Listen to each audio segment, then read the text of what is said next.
Hi, everyone. Welcome to In Process. This is Azimuth Theater's podcast highlighting the artists in our community, and with our festival series highlighting the festivals that make the art in our city and the artists within those festivals.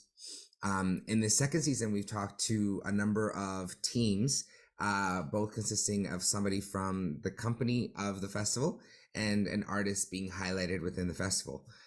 For our last episode of Nextfest, our highlighted guest was Philip Hackborn. Unfortunately, Philip was sick that day, so they couldn't join us for the live recording, but we still wanted to highlight them, so we're going to do this as a mini-sode. So welcome. Hi, Philip. How are you? Hi.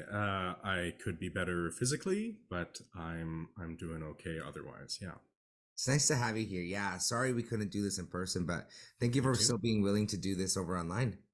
Of course, yeah. Just to kick us off, for the folks at home, do you want to give us a little introduction of who you are and also how you came to be involved with Nextfest? Sure, yeah. My name is Philip Hackborn. My pronouns are they, them.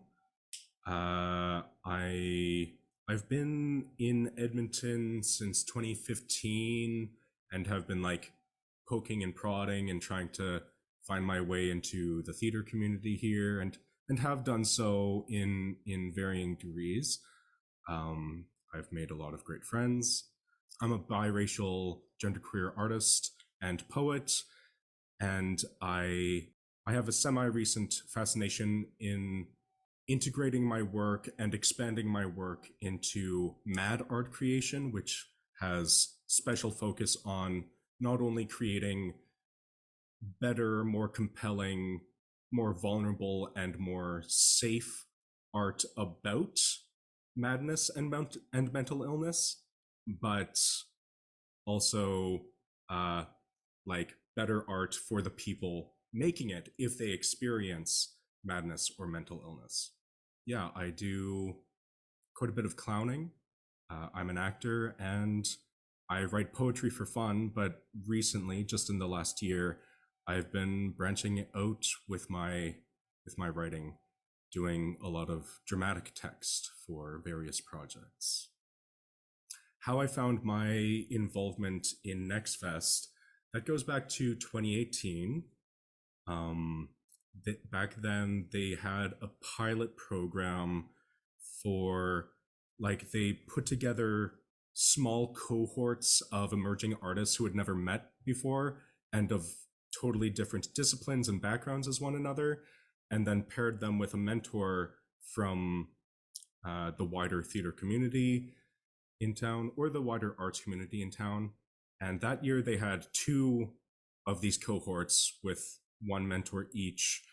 And it was just sort of a way to have emerging artists get together and learn from one another throughout the whole week of Nextfest, and then present a piece of art at the final day of Nextfest. So that was a really cool program.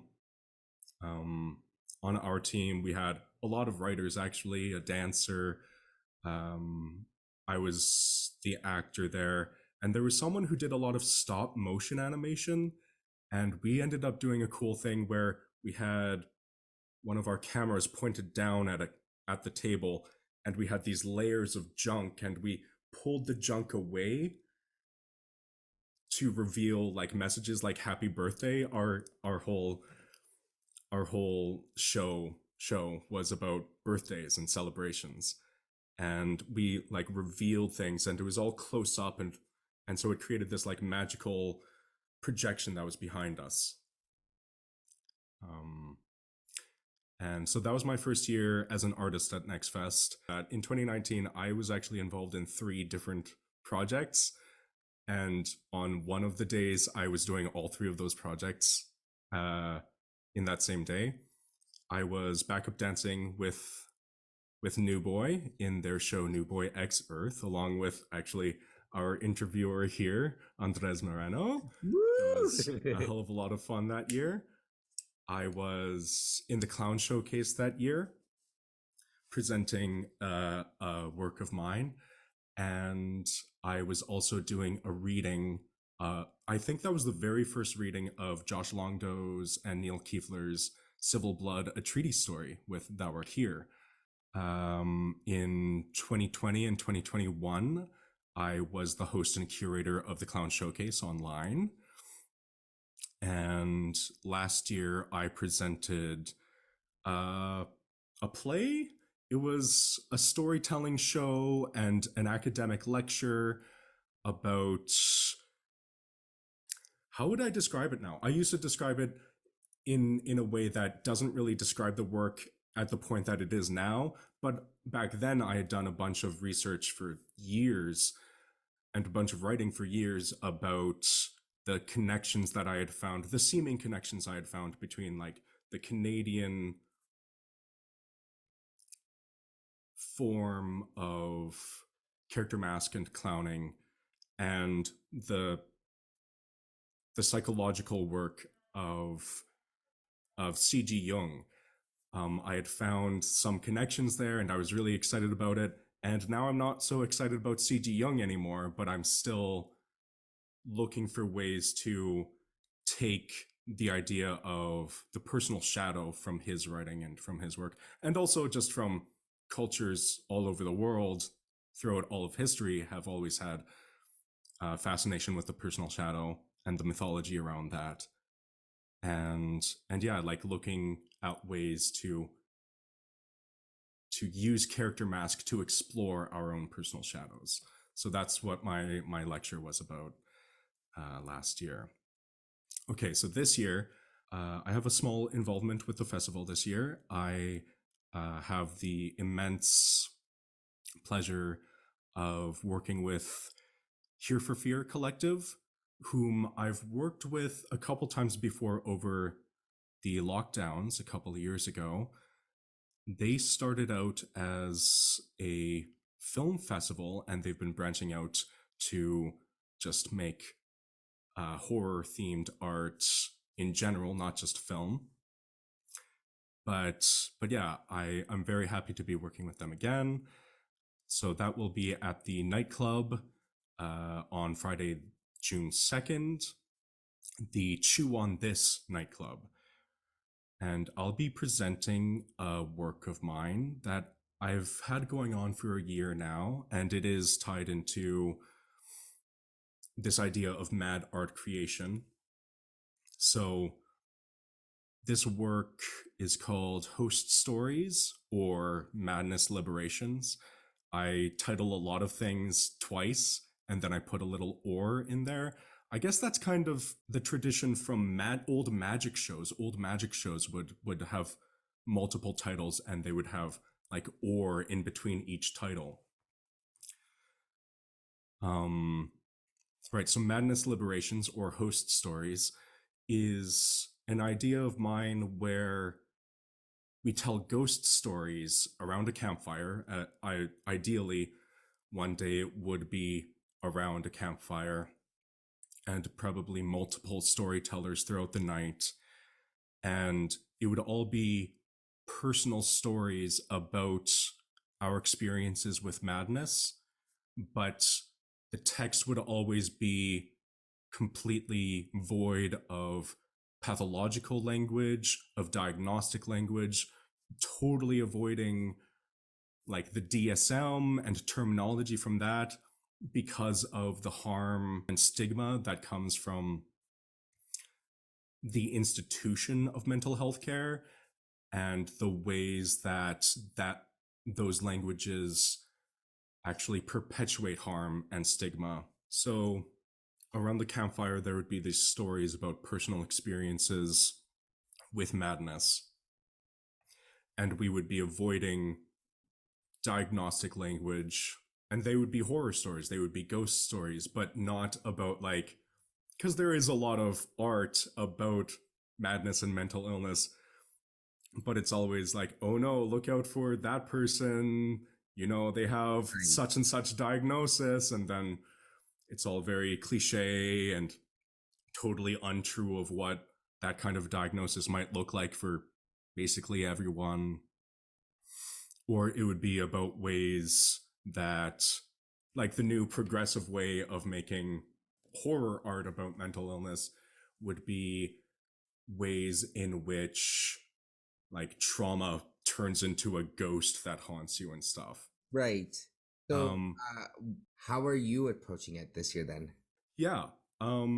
So when I was learning from my mentor, Lindsay Eels, about mad art creation, I obviously the work is very different for everyone because our experiences with madness are very different from person to person. But some of the pillars of the work, I've already mentioned one of them, which is avoiding diagnostic and pathological language. But one of the other pillars is using our experiences as generative points themselves. Like a lot of beauty in art, especially performance art, I find, is we're making something and there'll be an obstacle and we'll find our way around that limitation and something beautiful will be on the other side. But because of the way we found our way around it, right? Especially with a budget limitation, we might have to think about how we do a set in a minimalist way, or how we make props in a way where we stay within our budget, but then we're forced to think about those props creatively. And so like beauty in art is often created around limitations. But in mad art creation, one of the pillars there is taking something that would, by like capitalist terminology, would be thought of as a limitation and using it as a generative point of art creation itself. So from that idea, I started thinking about ways that I could use experiences of my own as points of creation. One of the ways that my mentor Lindsay encouraged me to explore using something that in capitalist terms would be considered a limitation, instead reframing it as a generative point, was to describe a moment I've had with madness, but in the physical sensations, in the sensory phenomena of the body as that's happening. Because too often when we're thinking about madness, we get in our heads about it and it's all about describing what's going on in our heads.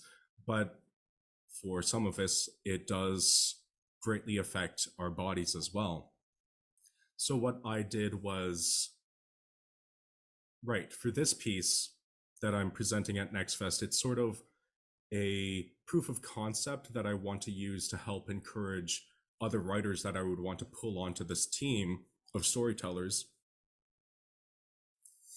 In this proof of concept is showing how I took the physical sensations in my body in a moment of madness, and I've framed them in a second person perspective. So lots of yous, and as if the audience is experiencing those physical sensations. But I've also framed it as sort of a possession horror story. So, and then I sort of talk about what I love about horror and how that relates and doesn't relate to what that experience with madness can feel like. So you said like in the ideal world, it would be around an actual fire out, like probably outside, I'm assuming. In the terms of Nextfest, how is it going to work?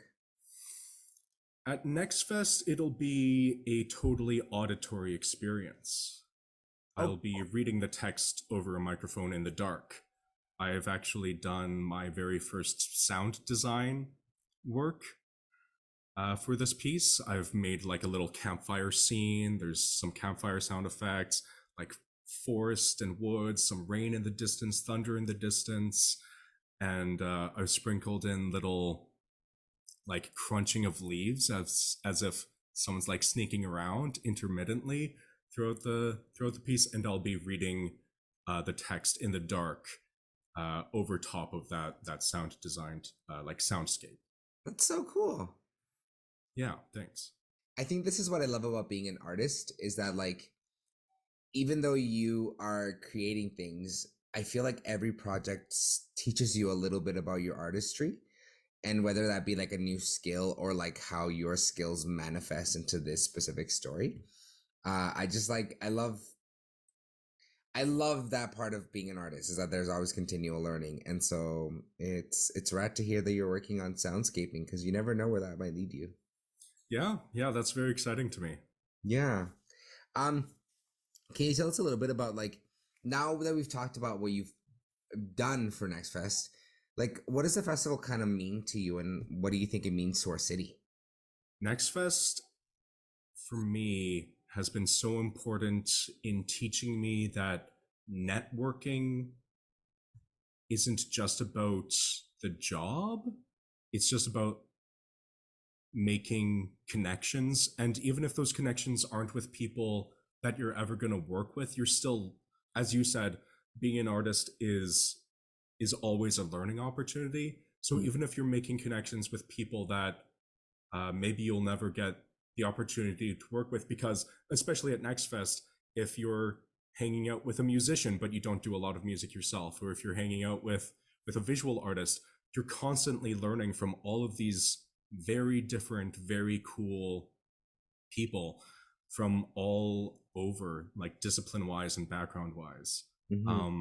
Nextfest is just the ultimate practice round in, because there's no pressure of I have to impress this person so I can get work with them. It's just about meeting people and making friends. And so yeah, I think it's a great place for that, and it's a great place to be inspired by your peers. It's sort of like, I mean, obviously this is the point of it because it's called Nextfest, but it really is, I think it really is the perfect showing of what artists want to be making in this city and what artists will be making in this city 3 years from now, 5 years from now, 10 years from now. Like it's this big litmus test and big showing, like preview of what art in Edmonton will look like very soon. Yeah.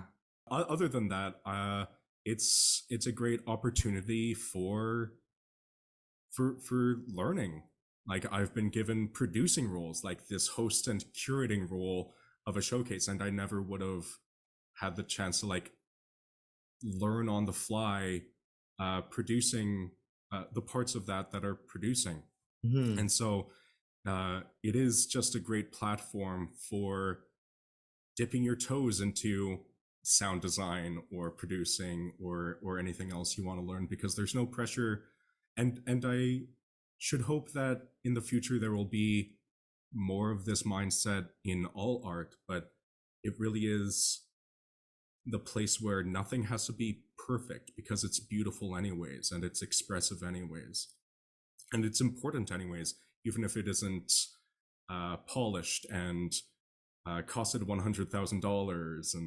And we need more of those spaces in the city. I think I love that as an artist you always get to learn, but I think there's also more to be done in terms of supporting artists do that learning. So I'm glad that and experimenting. Exactly. Final question. You worked in so many facets for Next Fest and stuff. Do you have a ritual that you've done for all of the festivals? Yeah, that's really tough because I've done so many different things, and also because I've now done it in 2 different spaces for the festival, or 3 different spaces technically, because in 2018 and 2019,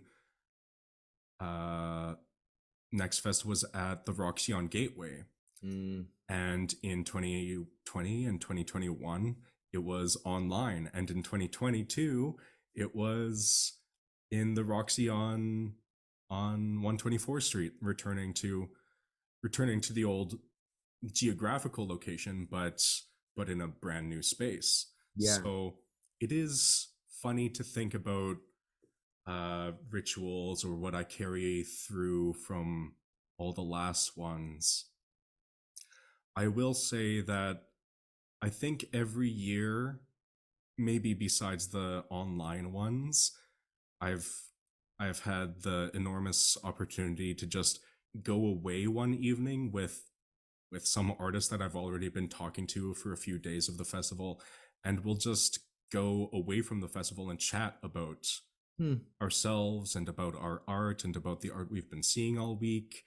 So, like in 2019, I had the opportunity to do that with the resident visual artist, which we haven't done at Next Fest since moving back to 124th Street, but back at the Roxy, back at the Roxy on Gateway, that was an opportunity for a visual artist to stay in the theater all week long and create their art, whether that was going to be an installation, like it became an installation of them being in the theater all week long and making art.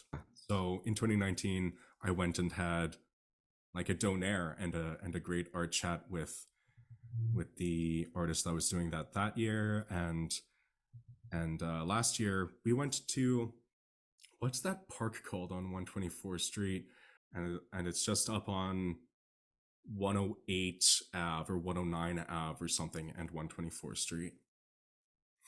It's named after somebody from Edmonton history. And yeah, and I just had like a nice long chat with someone that year. So I think that that's for sure a great ritual to have, like a nice long deep chat with someone that you've already been running into a lot at the festival. Another for a joke answer, I would say that I don't even remember what year we started it. It must have been, well, it would have been either 2018 or 2019. But at the opening ceremonies one year, the festival producer that year was going through things that you have to do at the beginning of the festival, and they were like thanking the sponsors and the donors and the funders, but they said spunders instead of sponsors and funders. Right. And I don't remember who it was, but somebody yelled out, "Hey, big spunder." And now that's just sort of become like part of Next Fest tradition, that whenever we're thanking the sponsors and funders, we yelled that out. That's hilarious. I love that. Um, Great, pal. Thank you so much for sitting down and chat with me and letting me know more about you. It's always a pleasure when we get to have conversation together, but specifically to just let you talk about your artistry, your processes, and your kind of trajectory as part of Next Fest that has like just brought you to where you're at now. Like it's just so cool to listen. So thank you so much for sitting down and doing this, pal. Um, I'd also, I feel like now I should say spunders, but I do want to thank our sponsors, Canada Council for the Arts, for the original funding of this project, and then the Edmonton Heritage Council for the festival series funding. I also, of course, want to thank Next Fest. I want to thank you, obviously. Thank you, Philip. And also Azimuth Theatre, the Playhouse, and of course Treaty 6, amiskwacîwâskahikan. Any last words or anything you want to leave us with, Philip? No, I don't think so. Oh, how about something that I'm working on right now? Sure. Today, tomorrow, and yesterday are just words that we use to describe the ways in which the past will revisit us. And with that, thank you for tuning in. We'll see you next time.